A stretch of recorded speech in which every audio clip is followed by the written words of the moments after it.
Addition of hydrogen halide to alkene. हम ethene लेते हैं और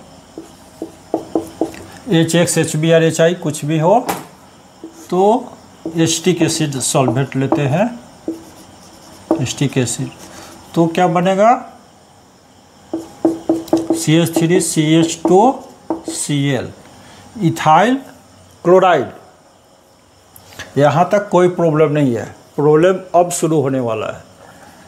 अगर हम अनसिमेट्रिक एल्कीन लिए, ये क्या है प्रोपीन, अनसिमेट्रिक, यहाँ पे तो दोनों सिमेट्री है, यहाँ पे अनसिमेट्रिक है, इससे मिथाइल ग्रुप अटैच है, इससे नहीं है, प्रोपीन।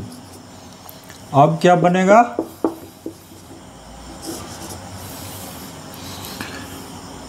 X इस पे जाएगा या X इस पे जाएगा,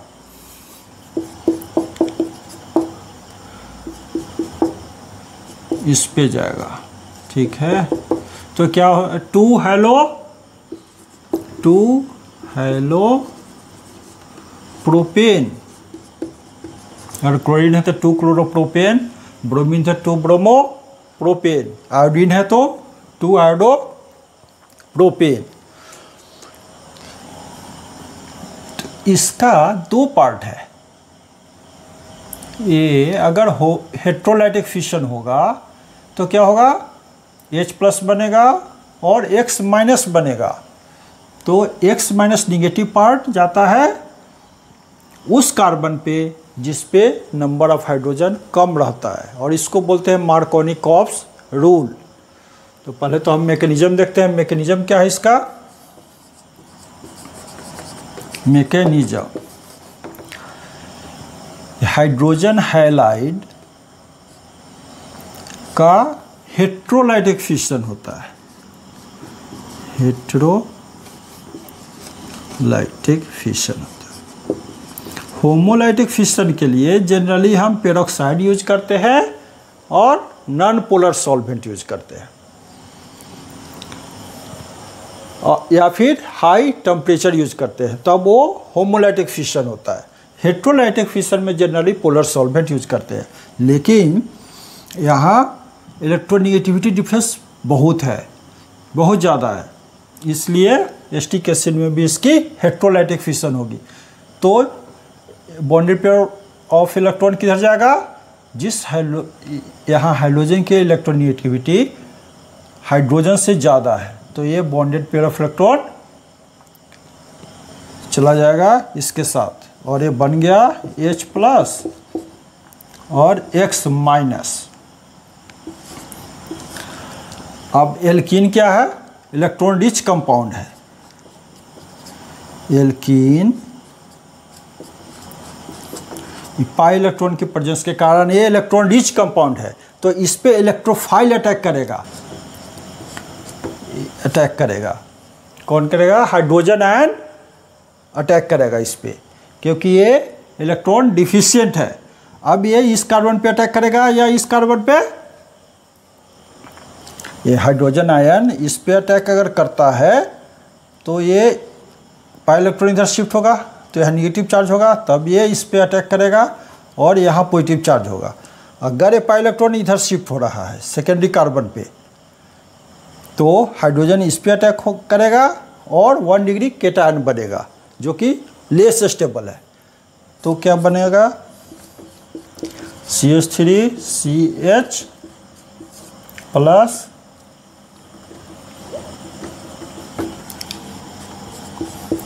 CH3, ये मोर स्टेबल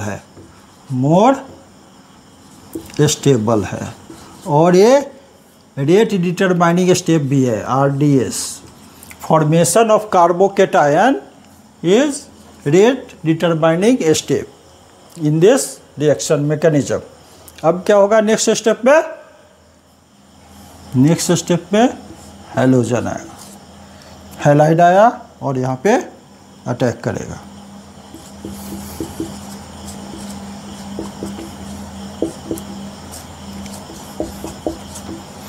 इसको बोलते हैं Markovnikov rule. Negative part of the negative part हुआ of the adding molecule goes to that carbon which contains lesser number of hydrogen atom. तो ये कार्बन है जिसपे एक ही हाइड्रोजन है, इस कार्बन पे 2 हाइड्रोजन है, तो निगेटिव पार्ट इस पे जाएगा। इसको बोलते हैं मार्कोनिकॉफ्स रूल। मार्कोनिकॉफ्स रूल क्या है? मार्कोनिकोव भी बोलते हैं और मार्कोनिकॉफ्स भी बोलते हैं। मार्कोनिकॉफ्स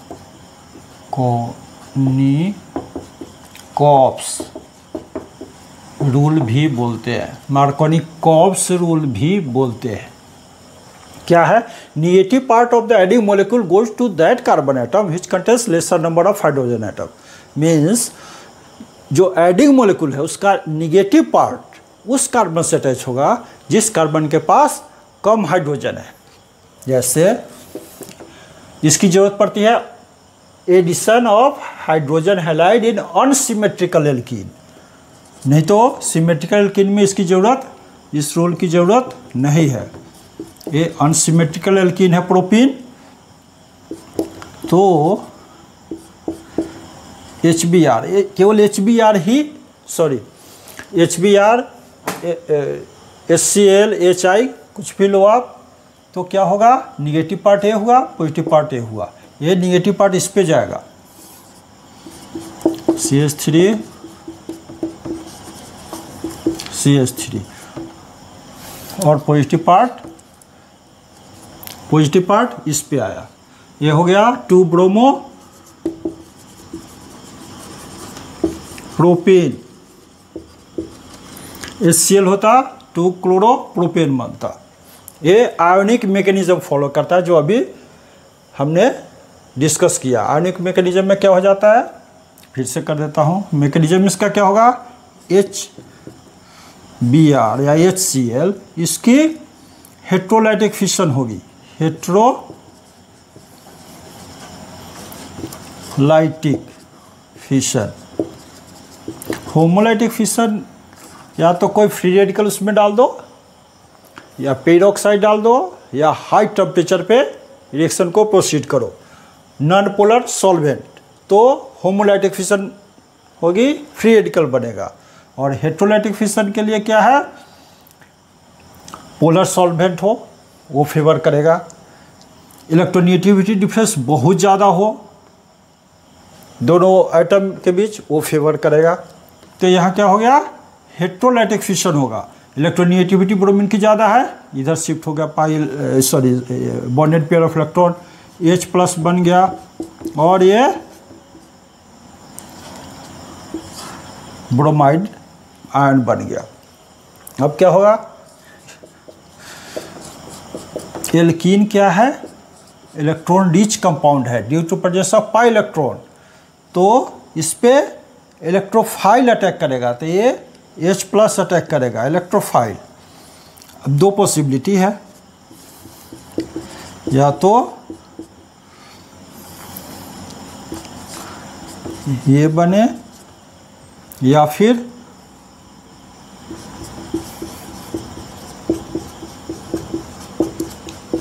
ये बने। 1 डिग्री केटायन 2 डिग्री केटायन, ये लेस स्टेबल है, लेस स्टेबल है, तो ये नहीं बनने का। ये बनेगा, ये बना। अब इस पे क्या अटैक करेगा? ब्रोमाइड आयन, तो ये बन गया 2 ब्रोमो प्रोपेन, बन गया 2 ब्रोमो प्रोपेन। तो ये आयोनिक मैकेनिज्म है। अगर हम यहाँ फ्री रेडिकल ऐड कर दे या पेरोक्साइड ऐड कर दे तो एंटी मार्कोनिकॉफ्स प्रोडक्ट होगा।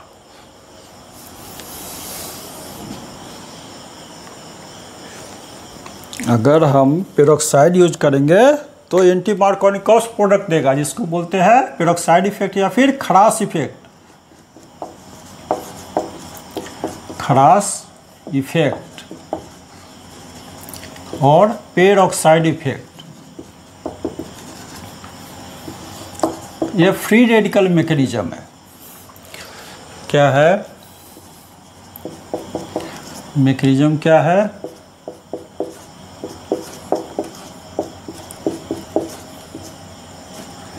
ये हो गया पेरोक्साइड लिंकेज, ये हुआ पेरोक्साइड लिंकेज। तो पेरोक्साइड लिंकेज बहुत ही वीक होता है, ऑर्डिनरी रूम टेम्परेचर पे ही ये डिसोसिएट होता है। इसलिए पेरोक्साइड को, जैसे हाइड्रोजन पेरोक्साइड हुआ, उसको हम ब्लैक कलर्ड बोतल में रखते हैं, अवे फ्रॉम सनलाइट, सनलाइट से दूर रखते हैं। नहीं तो क्या होता है, धीरे धीरे धीरे धीरे वो डिसोसिएट होते चला जाता है, उसकी कंसंट्रेशन कम होती चली जाती है। तो ये क्या हो जाएगा, होमोलाइटिक फिशन हो जाएगा, होमोलाइटिक फिशन। ये रूम टेम्परेचर पे ही हो जाएगा, इसमें कुछ करने की जरूरत नहीं, क्योंकि बहुत ही वीक बॉन्ड है। तो यहाँ से हुआ तो ये एक इलेक्ट्रॉन ये अपना ले लिया, एक इलेक्ट्रॉन ये अपना ले लिया, फिर बन गया C6H5 C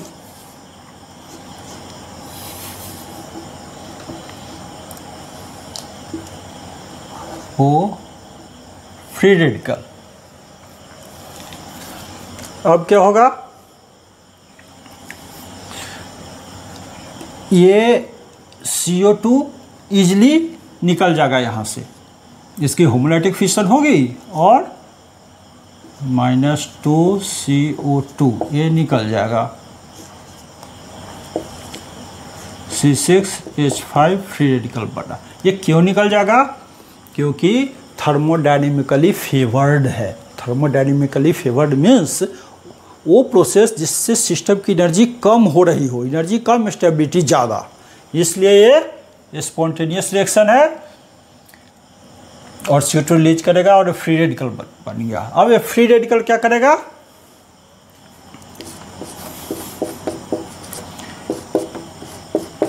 HBr,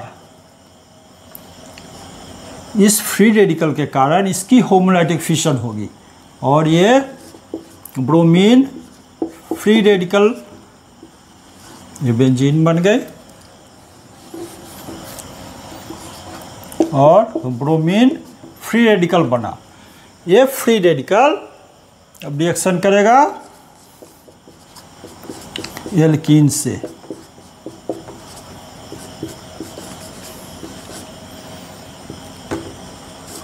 तो क्या होगा,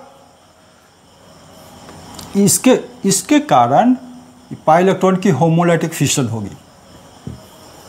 एक इलेक्ट्रॉन इधर जाएगा, एक इलेक्ट्रॉन इधर जाएगा, तो ब्रोमीन यहाँ पे अटैक करेगा तो 2 डिग्री फ्री रेडिकल बनेगा जो कि ज़्यादा स्टेबल है। अगर यहाँ अटैक करेगा तो 1 डिग्री बनेगा जो कि लेस स्टेबल है।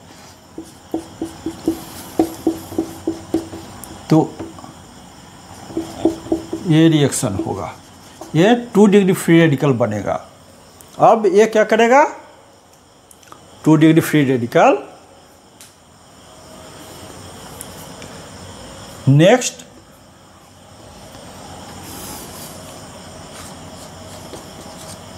CH3 CH CH2 Br, ये फ्री रेडिकल HBr से रिएक्शन करेगा और इसकी होमोलाइटिक फिशन करेगा, होमोलाइटिक फिशन करेगा और H यहाँ अटैक करेगा। तो ये बन गया 1 ब्रोमो प्रोपेन, 1 ब्रोमो प्रोपेन। अब ये फ्री रेडिकल बन गया, फिर सॉरी ये बड़ा ब्रोमीन, सॉरी ये ब्रोमीन फ्री रेडिकल, फिर ये ब्रोमीन फ्री रेडिकल यहाँ अटैक करेगा, ये बनेगा। तो ये स्टेप चलता रहेगा, नहीं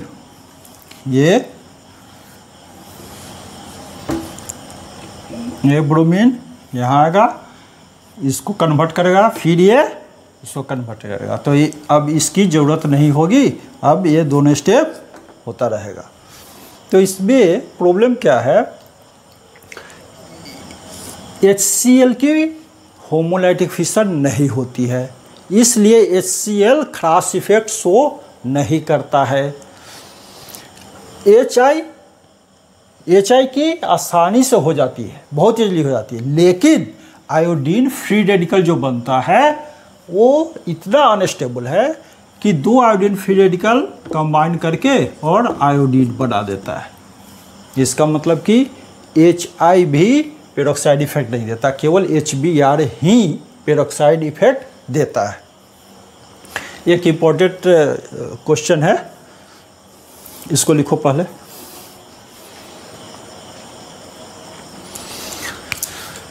क्वेश्चन है predict the product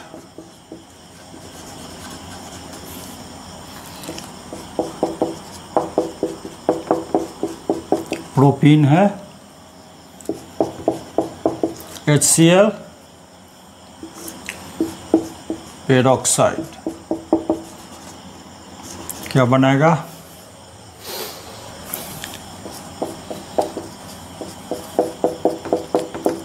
propene HBr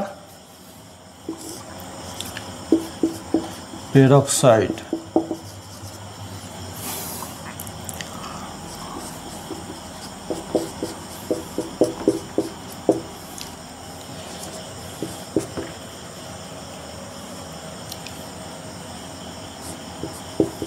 HCl कुछ भी नहीं, एसिटिक एसिड।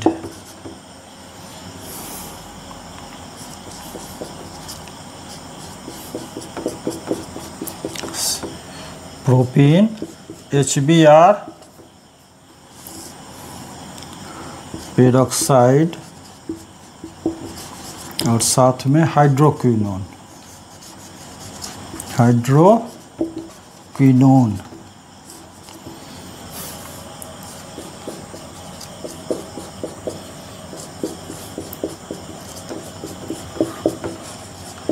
HBr पेरोक्साइड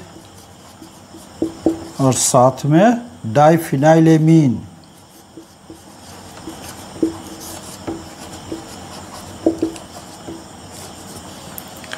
क्या होगा? पेरोक्साइड के प्रेजेंस में भी HCl मार्कोनिकॉप्स प्रोडक्ट देगा। क्यों? क्योंकि इसकी होमोलाइटिक फिशन नहीं होगी, तो मार्कोनिकॉप्स प्रोडक्ट बनेगा। 2-क्लोरोप्रोपीन, 2-क्लोरोप्रोपीन मार्कोनिकॉप्स प्रोडक्ट। ये HBr एंटी मार्कोनिकॉप्स प्रोडक्ट देगा, खरास इफेक्ट।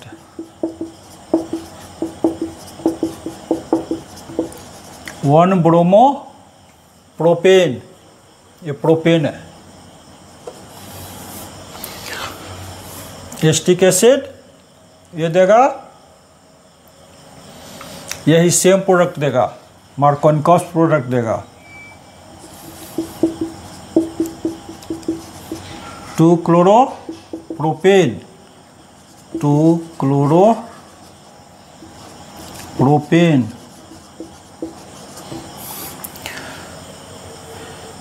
HBr पेरोक्साइड के प्रेजेंस में एंटी मार्कोनिकॉप्स प्रोडक्ट देता है, लेकिन हाइड्रोक्विनोन और डाइफिनाइलेमीन ये क्या है?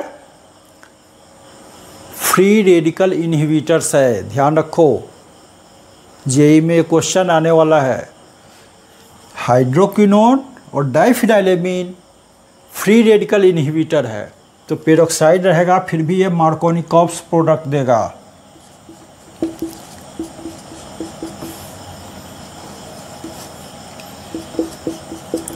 ये हो गया 2-ब्रोमोप्रोपेन,